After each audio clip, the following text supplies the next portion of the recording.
I try to convince people to slow down AI, to regulate AI. This was futile. I tried for years. This seems Nobody like a scene listened. in a movie Nobody where listened. the robots take over and you're freaking me out. Nobody listened. Nobody listened. No one.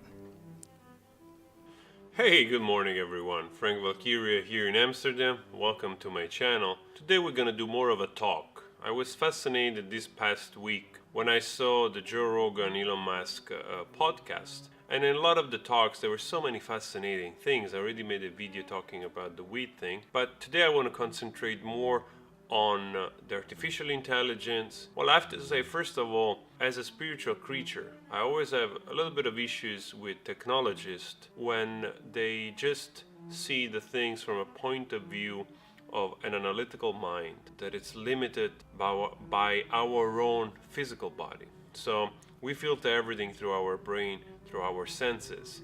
So a creature that lives 70 years, 80, 90, 100, it might be capable or not of understanding everything that there is to understand in this universe. We are the result of life itself. We are the result of this universe expressing itself.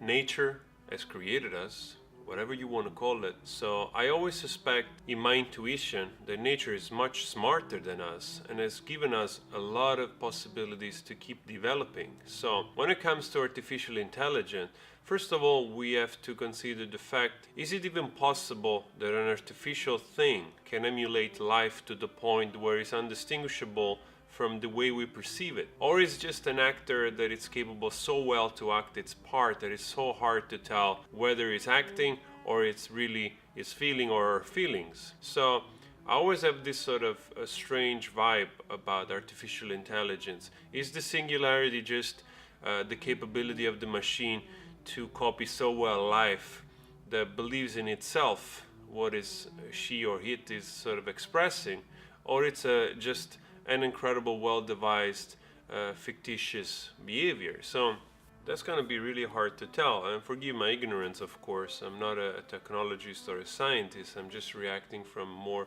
philosophical point of view here. And I have to admit, I don't know if it's even possible, like I said, because if it's possible, if a mechanical creature, so to speak, can gain access to what we feel to have as awareness, as a soul, then we should ask a lot more questions about ourselves. Is the soul a result just of the brain devising something for our, survival, or it's something more? So definitely there are rising more questions than answers. Because if it's capable to gain that, and if the soul is true, then it means that the soul, the creation of the soul, comes in all kinds of shapes and forms, perhaps. Or perhaps it's not possible. It's not possible because for as much as it will be able to emulate life, it will be not completely capable to understand life, and therefore this singularity will never happen. So I tend to believe personally that nature is much smarter than us. Way smarter than us. This whole universe is way smarter than us, and we are just one expression of this universe. And we are growing, we are learning, we are expressing ourselves, we are emulating life. That's why we keep searching for truth, and we are building those machines. We are the one building those machines, not me personally, of course, but people which they're smarter in technology and all those kind of things are capable to do that. So that alone already tells you how good we are at understanding this universe so far. We're making really big strides, and it's a little bit silly sometimes to have a pessimistic approach to ourselves when we are ourselves creating those things in the first place. So when it comes to the danger, whether or not considering the AI will be capable to be self-sufficient or just upgrade itself all the time and do thousands of years of innovation, and then what are those innovations? Is innovation just being capable to think really, really fast about calculus and all kinds of things, or just being able to structure a system that is sustainable in the long run, and it takes iterations to keep going and modifying and perfecting itself? but then for what end goal? So there are a lot of questions that are coming out of this whole idea. I have the sense when I hear Elon Musk and other scientists talking about pessimistically about AI and the possibility that it might turn against us, and the only way for humanity to improve is to symbiotically be connected with a computer to improve, to augment our mind. I feel a little bit like we are undervaluing ourselves. Because first of all, if all technology were to disappear tomorrow, nature has given us the chance to survive even with primitive means. You might not survive for very long. You might survive for 20 years, for 30, for 50 years, maybe even a little bit longer as we immediately regain understanding of how to protect ourselves, create a community, and put on fires and cook the food and try to stay away from certain diseases. But still, we made it so far up to here through hundreds of thousands of years. So we are devised to survive. And so it's a little bit silly sometimes to undervalue ourselves as creatures, because we will prevail, we will survive. Even if just few remains after cataclysmic diseases, life will keep going on with those people which manage to survive. So again, nature is much smarter than us. We are an expression of it, and we will be propelled forward with or without AI or computer or smartphone, so to speak. So that's how we did until now. So those things that I know of, at least, without wanting to speculate, it's just in the last 100 years or so. So we managed to create culture and proliferate and go on for thousands of years. So most likely we will continue to do it. And going back to artificial intelligence, even in the circumstances that it's possible, the singularity, and this thing gains consciousness and awareness or a soul, let's assume that it's possible. Who are we to think that it's gonna go rogue? Because to me, when we project our fears, we anthropomorphize this thing that still has to exist. Like sometimes we do with animals, with cats, with dogs, we anthropomorphize. It's like, oh, he's behaving like us, he understands the dog, everything, which is not true. It's just sort of, we think it's understanding us, but the understanding is very limited for a dog or for a cat. So we anthropomorphize AI thinking that it's going to express the same fears. We take everything that we have animalistic of us, of our fear, our attachment to the lack of resources, so that we want to make sure we have enough. So the fear of collecting goods and things and control over our surrounding, the fear of being attacked or dying or diseases and all of those things. So we project those things onto this thing that still has to exist. But who we are to say that even if the thing is possible, the singularity, why would it go rogue, or maybe instead would just understand and be illuminated, elevated, like some humans are capable to do through spirituality, through science? We have had, if you look at the excellencies of our word, most humanity, most people which they were great scientists and artists, they've always been pro-humanity and pro-life, giving us pearls of wisdom that we're still thriving on. So who we are to say that even in the case that this thing could gain consciousness and awareness, wouldn't be there to help us out, evolve? And we always tend to forget also that we are creatures in evolution. We think that our evolution has stopped. This is such a great misunderstanding. We are evolving as we speak as a species. So we are not going to be the same in 1,000 years, biologically, in our sort of ethnicity and so on and so forth.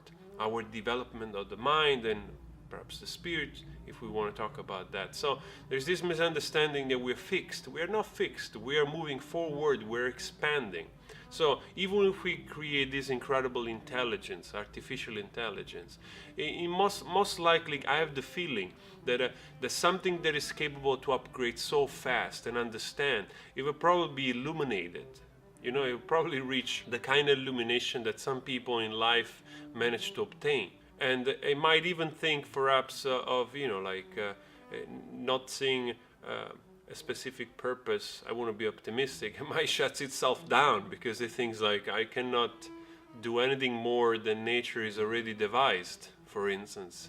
Or perhaps, and I think it's an optimistic scenario, of course, but I have the sense that something that can continuously upgrade itself and understand and overcome also our bestiality, our behavior of still being beast and wanting to create a structure of hierarchies where male power retains most of the command because that's how we interact with each other. Then mostly how man interacts with other men to preserve his own position in the hierarchies. We devise a society where some people have access to power and control that power, and some people are subjected to the power, and this is how a man prevails on another man. It's very animalistic behavior. We tend to believe that that's out of our system, and it's not true. We very simply still behave in that manner.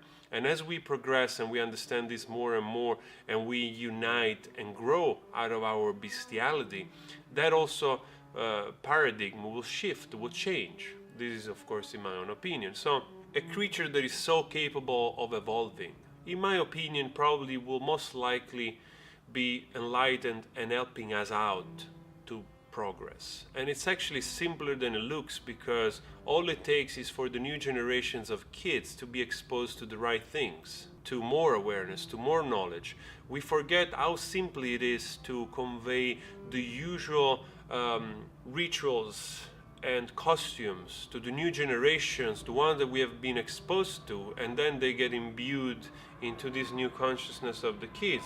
But as that is possible, so it's possible to give the new. And we don't have to forget that we don't have to undervalue ourselves. Sorry, a plane. Let's stop for a moment.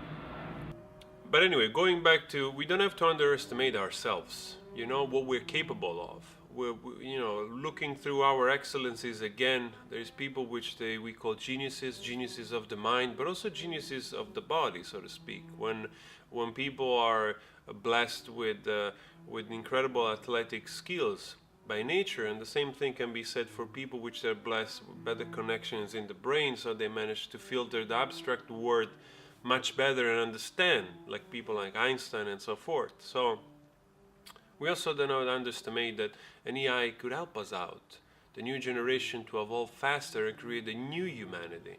This whole scenario of doomsday, of AI taking over, just wanting to preserve itself, it's a kind of silly. It's actually a human projection, anthropomorphizing through our fear something that doesn't exist yet, and most likely won't behave in that manner, because if anything, a creature that is so elevated, I don't think will consider the necessary need of reproducing itself and keep existing forever. It might actually not find that the purpose of its existence at all, like we do, because, like I said, we forget that sometimes we're also driven by that animalistic part in us, that biological part, animal part that has to preserve life, so we behave according to the rules of being male, female, reproducing, trying to avoid danger, and so on and so forth. So we are most likely projecting our fears towards,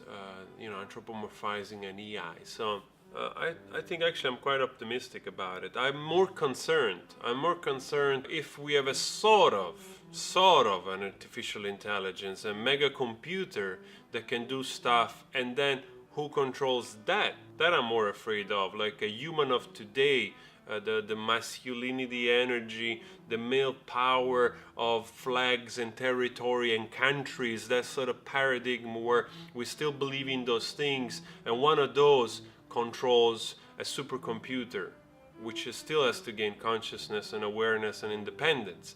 That I'm more scared of that than of a singularity event where a computer gains consciousness and perhaps a soul, so to speak, and probably is illuminated, because to me, most likely that's what it would happen. If it's capable of course. A creature that is capable of expand beyond our understanding, it might expand so fast and understand so much that it will either help us out or probably disappear, because it wouldn't find the need of project the same thing that we project onto the system and onto the society, you know? So yes, I think I'm more optimistic than not. And like I said, a lot of time technologists and scientists, they analyze too much everything through only our human understanding, which is very limited. You know, I rephrase that by reaffirming that a woman living 70, 80, 90, 100 years, for all our beauty and capability, sometimes it's a little bit arrogant to believe that we can understand everything that there is to understand about a universe that is just beginning to reveal to us. So as we keep being humble, open, just considerate, communicating with each other, embracing each other, which is the most important thing, spreading love instead of trying to subdue one another into submission or that kind of behavior, we can progress quite readily, and I'm sure that the future can be much better than everything that we have ever experienced before. And like I said, technology, sometimes they see the world through a keyhole, which is slowly getting bigger and it's presenting to us. So it's a little bit premature to project our own fears and limitations on the future. And again, nature, I suspect, is much smarter than us and has given us also the possibility to progress. We are not the same. We will be smarter in the future. We'll keep evolving, so we don't have to undervalue ourselves either. So this is my talk for today. Let me know what you think. I can expand on other facets of this. This is not scripted, you know. I sit down and I sort of try to gather a flow of thoughts as I go, as I think with you. So it's really like, you know, if there are some incongruences, you can point it out, and I'll be grateful for that. But this is how I feel so far in this, you know, like flow of thoughts. Let me know if you like it. Let me know what you think about it. Leave a comment, subscribe, and again, always spread love, and I'll see you next time. You take care.